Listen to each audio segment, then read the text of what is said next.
가겠습니다. 마태복음 8장 1절에서 4절 말씀 보겠습니다. 한 목소리로 한번 같이 읽으시죠. 예수께서 산에서 내려오시니 수많은 무리가 따르니라. 한 나병 환자가 나와 절하며 이르되 주여 원하시면 저를 깨끗하게 하실 수 있나이다 하거나 예수께서 손을 내밀어 그에게 대시며 이르시되 내가 원하노니 깨끗함을 받으라 하시니 즉시 그의 나병이 깨끗하여진지라. 예수께서 이르시되 삼가 아무에게도 이르지 말고 다만 가서 제사장에게 내 몸을 보이고 모세가 명한 예물을 드려 그들에게 입증하라 하시니라. 아멘. 오늘은 주님이 원하시면 이라는 주제로 함께 하나님의 말씀을 알아보는 시간 갖도록 하겠습니다. 우리는 지난 시간까지 예수님이 가르쳐 주신 산상수훈을 한 약 2년에 걸쳐서 말씀을 받았어요. 저도 생각해 보니까 너무 길었던 것 같아요. 마태복음 5장에서 마태복음 7장까지 약 2년에 걸쳐서 우리가 자세히 살펴봤습니다. 왜 그렇게 자세히 살펴봤냐면 실은 저와 여러분들이 이 산상수훈만 알면 복음을 다 알 수 있기 때문에 그래요. 산상수훈에 예수님이 하신 그 말씀, 그 하늘의 복음을 예수님의 공생애로 4명의 제자가 이렇게 쭉 설명해 준 게 사복음서거든요. 그리고 그 사복음서를 다시 우리에게 그 하나님의 뜻은 이거였어 하고 설명해 준 게 서신서예요. 그러니까 산상수훈의 내용을 정확하게 알고 있으면 성도가 어떻게 살아가고 하나님께서 무엇을 원하시는가를 명확하게 알 수 있는 것입니다. 그래서 산상수훈 마지막이 반석 위에 지은 집과 모래 위에 지은 집이 등장하는 거예요. 이거야 라고 말씀하고 계시는 거죠. 그렇다면 산상수훈의 핵심 내용을 한마디로 정의하면 뭘까요? 산상수훈은 하나님의 뜻을 우리에게 가르쳐 주시는 것인데 아버지의 뜻은 우리가 열심히 인간편에서 노력해서 우리의 구원을 쟁취하자라는 율법주의가 아니라는 거죠. 오히려 하나님께서 주시는 이 생과 말씀을 통하여 우리가 불가능하고 우리가 부정한 자임을 깨달아서 우리를 값없이 구원하시려는 오직 예수 그리스도의 바로 십자가의 은혜만 꼭 붙잡고 와라 라는 말씀인 것입니다. 그래서 우리가 지난 시간에 살펴본 것처럼 자신들의 행함으로 만들어낸 것들을 자신들의 이 땅에서의 열매라고 내어놓는 자들을 모두 불법을 저지른 자들이라고 예수님께서 선포하시면서 그들을 심판으로 던져버리시죠.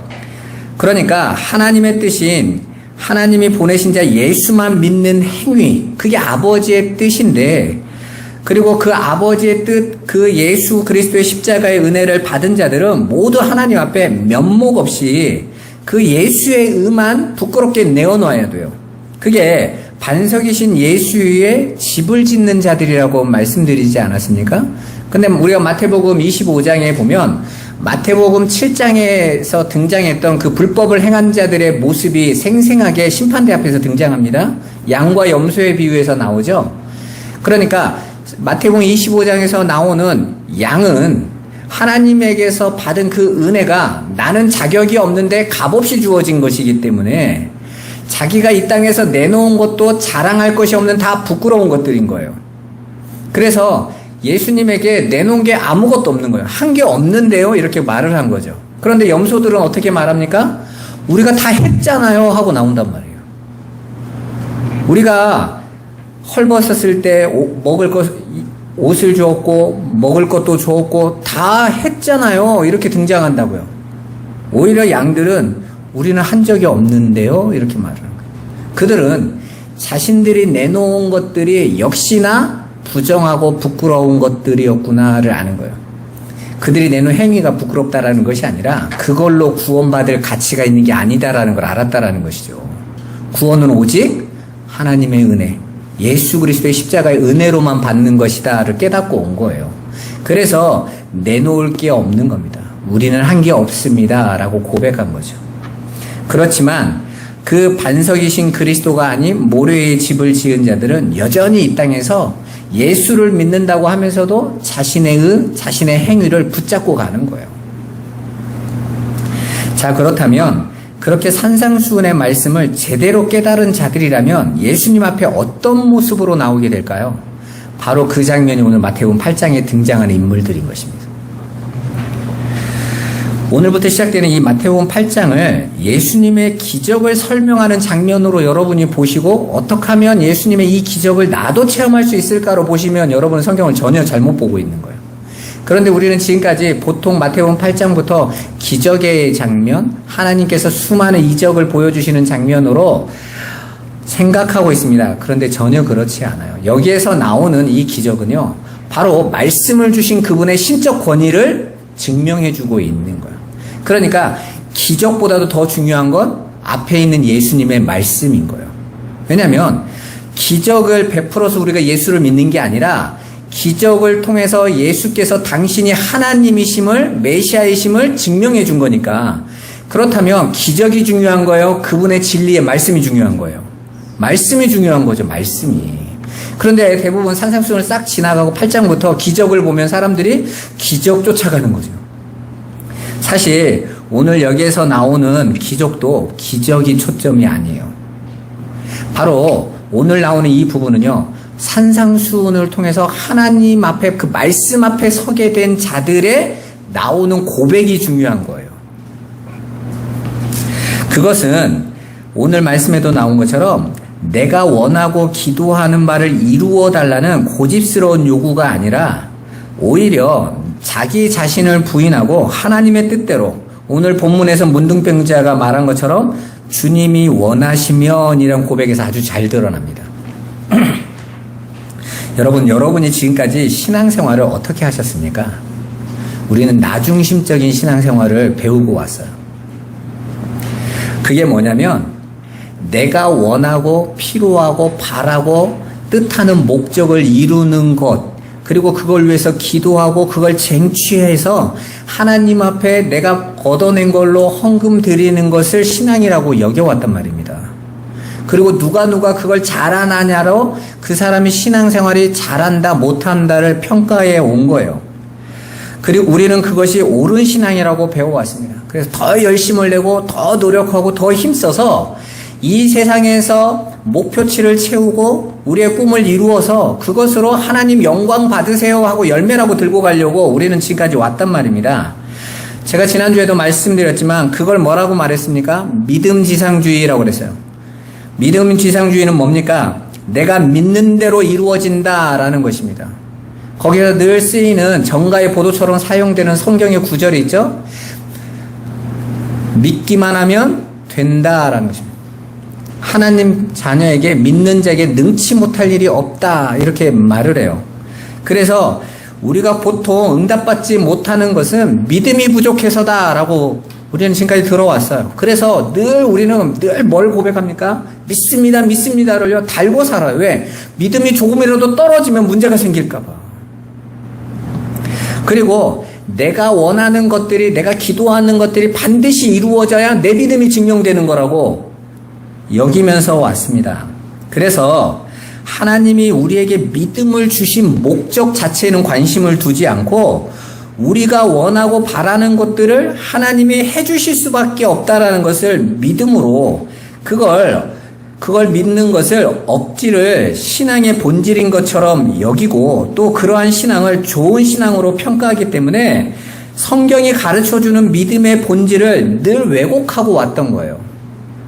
강단에서도 그렇게 가르쳤고 성도도 그렇게 배워서 그렇게 하면서 왔던 것입니다. 그래서 엉터리 신자들이 오늘 말씀에 있는 것처럼 주여 주의 이름으로 선지자 노릇하고 귀신 쫓고 권능을 행했습니다 라고 주장하는 자들이 이 땅에서는 더 좋은 신앙인으로 평가받고 올 수도 있었단 말입니다. 왜? 그들에게 그 능력이 나타나잖아요. 보여지잖아요. 귀신도 내어쫓죠. 그리고 선지자 노릇도 하니까 열심히 전도도 하고 선교도 했겠죠. 그러니까 사람들의 눈에는 그가 믿음 좋은 사람인 거예요. 그리고 그 자신들이 받았던 기도 응답들을 이야기하면 나는 이렇게 몇 날을 기도했더니 하나님 응답 주시더라. 내가 필요한 것들을 채워주시더라. 원하는 것들을 다 이루었다. 이런 것들이 늘 기도의 증거, 믿음의 증거들로 제시되지 않았습니까? 그러니까 하나님의 손에 붙들려 있는 참 성도들이 그 믿음에 의해서 걸어가는 그 길이 자꾸 혼란스러운 거죠. 뭐가 믿음의 증거지? 라는 문제가 오는 거잖아요. 그래서 자꾸 믿음의 증거를요, 땅의 거, 세상의 거, 왜 남들이 인정해줘야 내가 믿음 있는 것이 되니까 자꾸 거기에 매어 살았단 말입니다. 여러분, 하나님이 우리에게 왜 믿음을 선물로 주셨을까요? 한번 생각해 본 적 있으세요? 내가 그냥 열심히 믿어서 가면 그게 믿음이 되는 거라면 굳이 하나님이 믿음을 선물로 안 주셔도 되잖아요. 그런데 하나님이 믿음을 선물로 주셨다라는 것은 우리가 그 하나님의 뜻과 하나님이 목적하신 길로 가는데 믿음이 없어서는 안 되기 때문에 주신 거잖아요. 그렇다면 그 믿음은 반드시 우리를 아버지의 뜻과 목적으로 이끌어가는 믿음일 거 아닙니까? 로마서 1장 16절 17절에 이 믿음을 아주 잘 정의해 주고 있어요. 한번 같이 읽어보겠습니다. 내가 복음을 부끄러워하지 아니하노니 이 복음은 모든 믿는 자에게 구원을 주시는 하나님의 능력이 됨이라. 먼저는 유대인에게요 그리고 헬라인에게로다. 복음에는 하나님의 의가 나타나서 믿음으로 믿음에 이르게 하나니 기록된 바 오직 의인은 믿음으로 말미암아 살리라 함과 같으니라. 아멘. 복음의 내용이 뭡니까? 하나님이 주신 그 믿음이라는 선물이 그 믿음을 값없이 받은 자들을 믿음의 자리로 이끌어 간다. 이게 믿음이라는 거예요. 그러니까 그 믿음은 우리를 어떠한 목적지로 이끌어 가는데 그 목적지가 어디라고 말씀하고 있어요? 영생입니다. 영생. 영생으로 이끌어 가는 것이 믿음이래요. 그러니까 믿음은 종말론적인 거예요. 그래서 그 믿음의 목적지는 믿음에 의해서만 이끌려 갈 수 있어요. 내가 믿는다로 갈 수 있는 곳이 아니란 말입니다. 믿음에 이끌려져야 갈 수 있는 거예요. 그리고 그 영생은, 그 영생의 내용은 뭐였죠? 오직 하나님과 그의 보내신 자 예수를 알고 믿는 겁니다. 믿으면 내가 원하고 바라는 모든 것이 성취되는 것이 믿음이 아니라는 거죠. 믿음을 선물로 받은 자들은 이제 자신들이 어떠한 자들인지를 온전히 깨닫게 돼요. 오늘 산상수훈 앞에 있는 오늘 이 문둥병자의 고백을 잘 떠올리셔야 돼요. 하나님의 말씀 앞에서 자기가 어떤 존재라는 것이 드러납니까? 문둥병자라는 것이 온전히 드러나고 그 앞에 고백하고 있는 거예요. 그리고 오직 예수 그리스도의 은혜, 십자가만 의지하는 자로 서는 것입니다. 그런 의미에서 오늘 본문의 문둥병자의 주님이 원하시면이란 고백은 내가 나를 낫게 해줄 걸 믿으니까 나를 고쳐주세요 라는 데에 초점이 있는 말씀이 아니라 주님의 뜻에 나를 맡긴다는 것에 바로 그 믿음의 본질에 초점이 있는 거예요, 여러분. 본문을 잘 살펴보시면 문둥병자가 예수님, 당신은 지금까지 많은 기적을 행했고 많은 사람을 값없이 고쳐주셨으니까 나도 좀 고쳐주세요 라고 요구하지 않는다고 나와 있습니다. 문둥병자는 감히 그런 언급도 못합니다. 여러분, 당시 유대 사회에서 문둥병자는요 하나님의 저주의 끝자락에 있는 자예요. 그리고 문둥병자는요 자기들끼리 따로 집성촌이 있어요. 우리나라도 그렇잖아요. 문둥병자 소록도에 있거나 따로 자기 한센병 환자들을 놔두고 있잖아요. 이스라엘 같은 경우는 그 문둥병자가 자기가 있는 그 문둥병자의 자리를 벗어나서 지역을 벗어나면요 사람들이 일반인들이 다니는 길로만 다녀도요 돌에 맞아 죽습니다. 아니, 그런 자가 예수님에게 와가서 나 고쳐주세요 하고 달려올 수 있을까요? 없습니다. 항상 예수님은 누구와 함께 다녀요? 제자들과 많은 사람들이 함께 다녔어요. 오늘 말씀에도 나오잖아요. 수많은 무리가 따르니라 이랬단 말이에요. 그럼 문둥병자 입장에서는 와가지고 나 고쳐주세요 할 상황이 아닌 거예요. 자기도 예수 앞에 설 수 없는 문둥병자임이 너무나 잘 알고 있어요. 그런데 나 고쳐주세요를 당당히 요구할 수 있겠습니까? 그럴 수 없는 것이죠. 문둥병자는 그렇게 감히 나 좀 고쳐주세요 라고 언급도 못합니다. 궁유를 구하는 거죠. 주님이 원하시면 저를 깨끗하게 해 주실 수 있습니다 라고 말하고 있어요. 그 말은 저는 감히 주님께 저를 깨끗하게 해달라고 부탁조차도 할 수 없는 존재입니다. 그러나 저는 주님만이 저를 깨끗하게 해주실 수 있는 하나님의 아들 메시아이심을 또한 압니다. 그러니 혹시라도 주님께서 저를 깨끗하게 해주시겠다라고 원하신다면 저를 좀 깨끗하게 해주시기를 원합니다. 그러나 주님이 저를 깨끗하게 만들어주시지 않으셔도 저는 아무런 대꾸도 할 수 없는 존재입니다. 라는 고백이 그 안에 담겨져 있는 것입니다. 마치 이사야 선지자가 하나님의 성전에서 말씀이신 하나님 앞에 자신이 드러나자마자 화로다 나는 망했도다. 나는 부정한 자인데 오늘 나는 죽었다라고 외치던 것과 똑같은 것이죠. 그 하나님 말씀 앞에서 자신이 부정한 자, 문둥병자이님이 폭로되고 그 앞에서 나는 죽을 수밖에 없다라고 이사야가 벌벌 떨던 모습이 오늘 이 문둥병자의 상태 그대로인 것입니다. 마치 신약의 말씀, 율법이 산상수훈에 떨어지자 그 말씀 앞에서 문둥병자가 이사야와 똑같이 자신의 부정한 사람이라고 고백하고 당신이 원하시면 저를 깨끗하게 하실 수 있습니다 라고 고백하고 있는 모습인 거예요. 여러분. 모든 성도들인 거예요. 예수님이 어떤 문둥병자를 고친 게 아니라 오늘 마태가 이 이야기를 한 건 자신들이 율법주의로 잘 지키고 있다고 하는 그 유대인들을 향해서 너희는 다 누구라고 말하고 있는 거예요? 너희는 다 문둥병자야 라고 지금 말하고 있는 것입니다. 그런데 왜 너희가 문둥병자인지 몰라? 이건 거죠. 우리가 이번 주에 모세를 비방했던 미리암에게 문둥병이 발하는 장면이 나오죠.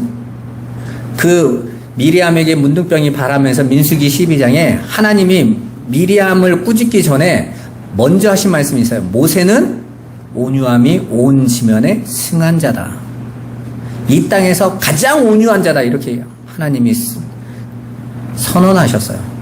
그런데 미리암은 모세의 어떤 모습을 보고 모세를 비방했냐면 모세가 구스 여인을 취한 것, 결혼한 것에 대고 비방을 한 거예요. 구스 여인은 지금 말로 하면 흑인들입니다. 이디오피아지만 보통 그 당시에는 그 아프리카 흑인들을 보통 구스인 이렇게 불렀거든요. 그러니까 유대인들 입장에서는 피부색도 다르고 그리고 보통 그 아프리카 흑인들이 많이 노예 생활을 했기 때문에 그냥 노예로 여기는 아주 비참한 비하하던 존재들인데 감히 이스라엘을 이끌어가는 대용도자라는 존재가 그런 여자를 데리고 산다라는 것 자체가 이해하지를 못하는 거예요. 그리고 그건 악한 거다 이렇게 자기들이 판단한 거죠. 근데 제가 말씀드렸잖아요. 그 안에는 왜 모세가 이 여자를 결혼했는지 무슨 일이 있었는지 아무 설명이 없어요. 근데 하나님께서 말씀하세요. 모세는 온유한 자다. 제가 온유에 대해서 여러분에게 많이 말씀드렸죠. 하나님의 손에 이끌려 가는 자가 그냥 하나님께 자기를 온전히 맡겨버리고 순종하는 상태로 온유하다라고 그랬잖아요. 성격이 부드러운 게 아니고. 그러니까 하나님께서 지금 교회와 하나님과의 관계, 하나님의 신부인 교회의 상태가 바로 그 구스 여인과 같은 상태요. 바로 하나님의 아들인 그 메시아, 그 메시아의 모형인 모세가 그 하나님을 배경으로 그렇게 절대 결혼할 수 없는 존재를 이스라엘 앞에서 결혼하면서 이게 너희와 나와의 관계야 라는 것을 가르쳐 주려는 거예요. 이 장면이 더 확장돼서 보여지는 것이 아가서 아닙니까? 솔로몬이 술람미 여인과 결혼하겠다라고 사랑한다고 고백하고 있는 장면이에요. 술람미 여인도 여전히 노예입니다. 흑인이에요. 보잘것없어요. 그런데 그 여인은 자기가 솔로몬을 사랑한다고 말하고 대시할 수 있는 자격이 안 돼요. 근데 누가 사랑한다고 일방적으로 사랑의 노래를 부르고 있어요? 솔로몬이 부르고 있는 겁니다. 너는 내 쪽이야. 내 거야. 라고 말하고 있는 것이죠. 왜 그런 내용을 그 성경에서 내놓았을까요? 내가 네 입술이 너무 보고 좋아. 내가 네 가슴을 너무 갖고 싶어. 왜 이런 말을 하고 있는 거예요? 그런 저질스러운 말을. 그만큼 우리를 사랑하시는 하나님을 드러내는 내용인 거예요. 그래서 많은 신학자가 성경에서 제일 먼저 없애자고 말한 게 아가서였어요. 이게 뭐야, 불법 소설처럼. 그 내용을 말하라는 게 아니에요. 진리를 설명해 하라고 하는 거예요. 모세의 그 결혼한 사건을 굳이 왜 거기다 집어넣어요? 진리를 말하고 싶었어요. 근데 그 장면을 알아보지 못하는 미리암은 너 지도자라고 네 멋대로 해? 하고 비방했다라는 것이죠. 하나님께서는 그 미리암을 어떻게 정죄하셨어요? 바로 나병이 생긴 거예요. 문둥병이. 그래 진 밖으로 쫓아나지 않습니까? 그게 바로 우리의 모습입니다. 왜 아론은 놔두고 여자인 미리암을 그렇게 문둥병으로 걸려서 내보냅니까? 교회에 신부의 원래의 상태가 문둥병자였다는 거예요. 그리고 7일이 지나고 나서 어떡합니까? 다시 진안으로 부름받아요. 다 복음의 내용을 담고 있는 거 아닙니까, 여러분? 오늘 바로 그러한 것처럼 오늘 이 문둥병자가 자신의 죄를 온전히 깨닫고 나 부정한 자이니 그러나 주님이 원하시면 나를 깨끗하게 할 수 있습니다 라고 주님의 은혜를 구하고 있는 것입니다. 여기서 여러분들이 원하시면이라는 뜻을 잘 받아들이셔야 돼요. 이건 하나님께서 창세전 계획 속에 있는 내용을 구하는 장면입니다. 한마디로 즉흥적인 치유를 요구하는 게 아니라 하나님이 창세전에 나를 향한 계획이 이 병에서 치유되는 것이라면 이라는 말이에요. 그러면 그 뜻이 이루어지기를 원합니다 라는 고백이에요. 여러분 오늘날 기독교인들이 기도하면서 믿으면 된다라고 말하는데 여러분 하나님은요 갑자기 내가 오늘 너 보니까 기분이 그런데 병 주고 너 보니까 오늘 마음이 풀어져서 약 주고 이게 아니세요 여러분. 하나님은 하나님의 백성인 저와 여러분을 창세전부터 계획하셨어요.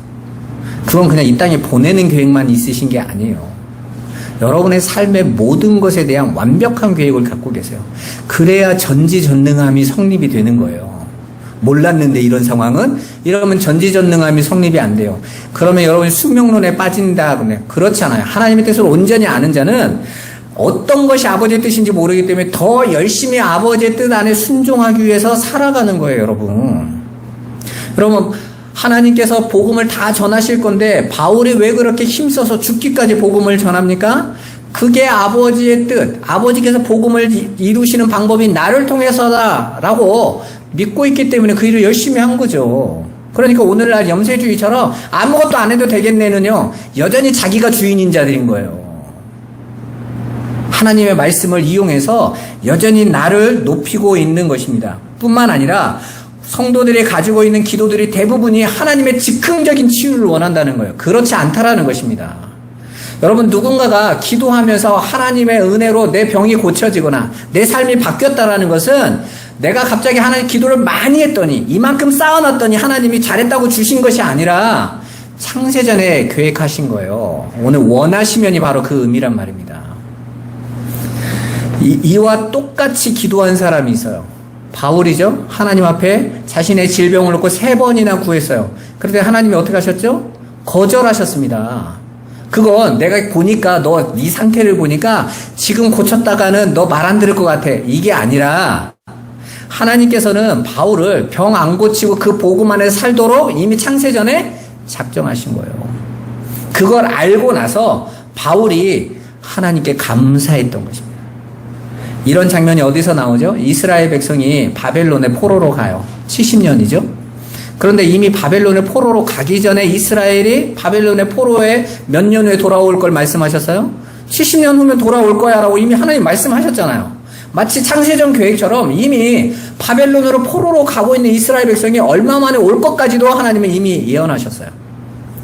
그리고 다니엘이나 그런 에스겔이나 모두가 그 사실을 알고 있었다고요. 그런데 에스겔을 통해서 하나님이 뭐라고 말씀하십니까? 그래도 너희가 기도해야 할지라. 그 말은 기도해야 들어주지 안 되면 70년 지나도 안 해줄 거야 이게 아니라 반드시 기도케 하신다는 거예요. 그러니까 여러분들이 내가 기도를 많이 했더니 응답이 온 것이 아니라 우리의 기도의 목표는 내 뜻이 접어지고 아버지의 뜻에 대한 순종으로 가야 된단 말이에요. 그런데 오늘날 기독교는 너무 개인 이기주의적인 기도로 돌변해가지고 하나님을 어떡하든지 바꿔보겠다고 그런 사람들이 믿음 좋은 사람, 기도 잘하는 사람이 된 거예요. 그럴 일 없단 말입니다. 그래서 오늘 이 원하시면이라는 이 고백은 하나님의 창세전 계획 속에 나의 치유가 있다면 그 뜻을 지금 이루어 주세요라는 거예요. 그러나 그렇지 않아도 저는 순종하겠습니다인 거예요. 그러니까 저와 여러분들이 신앙생활하면서 기도할 때 하나님 앞에 하나님 이 뜻이 이루어지기를 원합니다라고 구하지만 그리 아니하실지라도 저는 아버지의 온전하신 뜻, 왜? 그 뜻은 반드시 우리를 영생으로 이끌어 가실 거니까 제가 그 사실까지 온전히 깨달아 가기를 원합니다로 가야지 무조건 응답받아야 돼. 그게 믿음의 역사야라고 여기는 건요. 성경을 너무 얇게 보고 있는 거예요. 하나님 말씀을. 그러니까 본문은 오늘날 성도들이 자신들이 잘 믿으면 하나님이 자신들이 믿는 대로 그 뜻을 바꾸어 주신다는 그런 엉터리 신앙을 말하는 게 아니에요. 근데 대부분 성도가 그렇게 알고 있어요. 잘못 알고 있는 거죠. 그냥 늘 불안한 거예요. 내가 원하고 소원하는 바는 어떻게 하든지 빨리 이루어져야 된다. 그리로 가는 게 아니란 말입니다.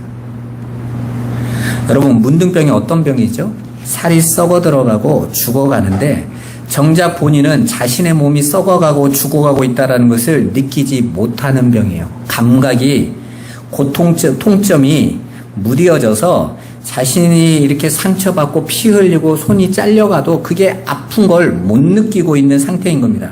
그러니까 어떻게 돼요? 몸을 함부로 움직이다가 죽게 되어져 버리는 것이죠.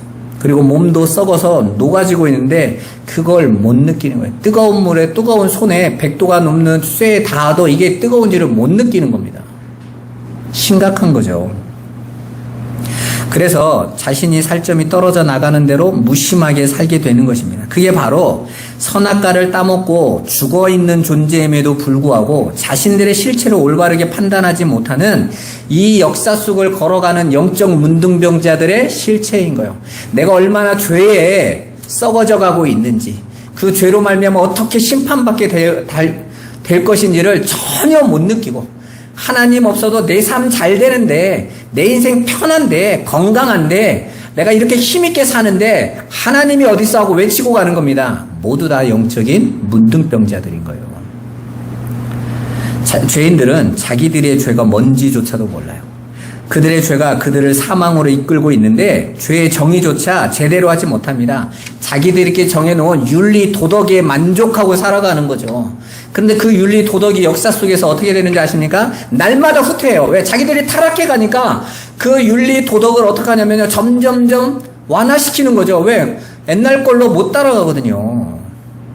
제가 어렸을 때는 고등학교 때 교회 여동생 집에 데려다 주는데요, 여동생 저 앞에 10m 앞에 걸어가고 우리 뒤에서요, 밤길 가는데 뒤에서 친구랑 이렇게 따라갔다니까요. 밤에 남녀가 같이 다니면요, 지나가다 어른들한테요, 욕 바가지로 먹습니다. 이 버릇없는 것들이, 어린 것들이, 머리에 피도 안 마는 것들이 같이 다닌다고 이래가지고요, 교회 여동생 집에 길 어두워서 바래다 주는데도 저 10m 뒤에서, 그러면 앞에 가다가 물어봐요. 오빠 와? 그러면 가, 걱정하지 마 하고 이렇게 데려다 줬어요, 집에. 그런데 지금은 어떻습니까? 그런 게 어딨어요. 그거에 대해서 버스가 아니고 뭐 할 것 없이 고등학생이나 이러고 있으면 어른들이 뭐라고 하면 네가 뭔데 경찰 부르잖아요. 이젠 윤리 도덕이, 이제는 그런 거는요, 아무것도 아닌. 어떻게 됩니까? 전 세계가 점점점 자신들의 수준대로 넓히는 거예요. 확장시키는 거예요. 죄 아니라고 하는 겁니다, 여러분. 인간들은 그렇게 자기들 수준으로 죄를 만들어 놓고 정의해 놓고 그 안에서 나 깨끗한 자, 나 훌륭한 자, 괜찮은 자라고 자기의 의를 거기서 만들어내는 것이죠. 모두 다 영적인 문둥병자들의 모습인 거예요. 오늘 본문에서 예수님께서 그 문둥병자를 향하여 깨끗하게 고쳐주십니다. 자신이 문둥병임을 고백하는 자에게 내가 원한다라는 것입니다. 그러면 예수님의 원함의 목적지는 어디에 있을까요? 하나님께서 저와 여러분의 인생을 이끌어가는 목적지는 어디에 있어요? 내가 문둥병자인지를 깨달으라는 거죠. 내가 죄인인지를 알라는 것입니다. 그리고 예수님에게 값없이 부끄럽게 그 은혜와 긍휼을 구하라는 거예요. 그게 복음의 내용인 것입니다. 이 복음을 깨달은 자들은 자신이 주인된 자리에서 내려와 주님이 원하시면, 주님이 뜻이라면 나는 어떤 상황이라도 순종하겠습니다 라는 자리에 서게 되는 거예요. 하나님만이 하나님이시고 나는 피조물입니다. 그게 하나님의 말씀을 순종하고 준행하는 자들인 것이에요. 출애굽기 34장 6절 한번 보겠습니다. 여호와께서 그의 앞으로 지나시며 선포하시되 여호와라 여호와라 자비롭고 은혜롭고 노하기를 더디하고 인자와 진실이 많은 하나님이라. 아멘. 하나님께서 모세 앞을 지나가시면서 당신을 보여주시고 가르쳐주고 계세요. 근데 당신은 어떻게 성품을 가르쳐주고 계십니까? 자비롭고 은혜롭고 노하기를 더디하시고 인자와 진실이 많으신 분, 이렇게 설명해주고 있어요.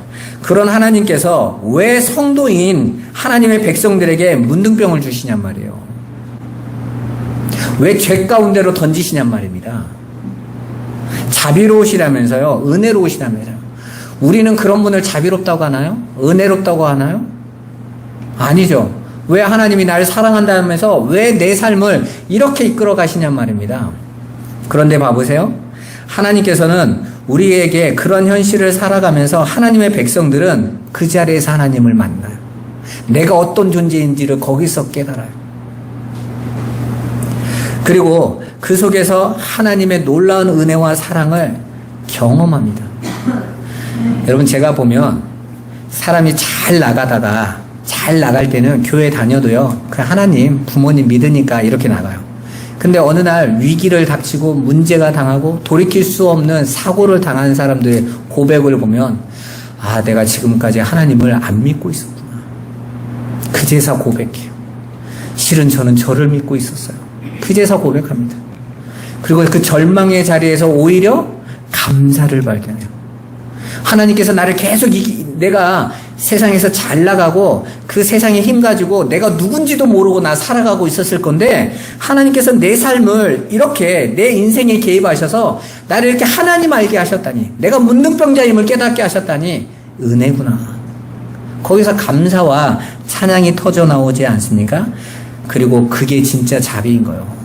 우리를 지옥으로 걸어가는 길을 돌이키는 게 자비인 거지, 내 지금 삶에 필요한 물질 좀 도와주고 건강 좀 주는 게 자비가 아니란 말입니다. 우리는 깊이 있는 하나님의 뜻을 알지 못하니까 날마다 어린아이 같이 지금 당장에 있는 것들, 필요를 채워주는 것만을 바라보는 거예요. 너무 수준이 낮아요.